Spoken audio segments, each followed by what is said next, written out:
किस तल्ली दिलेर तू है আমার মিস।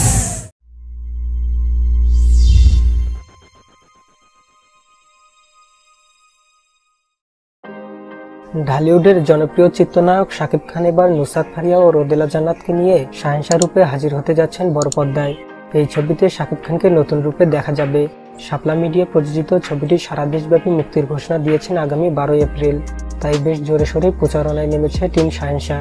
এরই মধ্যে ছবিটির কয়েকটি লুক, টিজার এবং 2টি গান প্রকাশ পেয়েছে, যা রীতিমতো আলোড়ন তুলেছে নেট দুনিয়ায়, সাথে দর্শকদের কাছে ব্যাপক প্রশংসিত হয় এবং ইঙ্গিত দেয় শাহেনশাহ হতে যাচ্ছে এই বছরের প্রথম হাই ভোল্টেজ ছবি। এদিকে প্রচারণাকে তুঙ্গে তুলতে এবার মুক্তি পাচ্ছে ছবিটির মূল ধামাকা। জানা যায় আসছে 28 মার্চ মুক্তি পাচ্ছে ছবিটির অফিসিয়াল ট্রেলার, আর তা মুক্তি পাচ্ছে ছবির বড় চমক সুপারস্টার শাকিব খানের জন্মদিন উপলক্ষে। এই বিষয়ে নিশ্চিত করে ছবির পরিচালক শামীম আহমেদ রনি তার ফেসবুকে একটি পোস্ট শেয়ার করেন। সেখানে শাহেনশাহর পোস্টারের সাথে ক্যাপশনে লেখেন, আগামী 28 মার্চ সুপারস্টার শাকিব খানের জন্মদিন উপলক্ষে মুক্তি পাবে শাহেনশাহর অফিসিয়াল ট্রেলার। এর আগে উত্তেজনাপূর্ণ ফার্স্ট লুক টিজারে দেখা যায় অস্ত্র হাতে ধূসর পরিবেশে শাহী স্টাইলে বসে আছেন শাকিব খান, আর ভরাট কণ্ঠে ঘোষণা দিলেন শাহেনশাহর মৃত্যুপুরীতে স্বাগতম।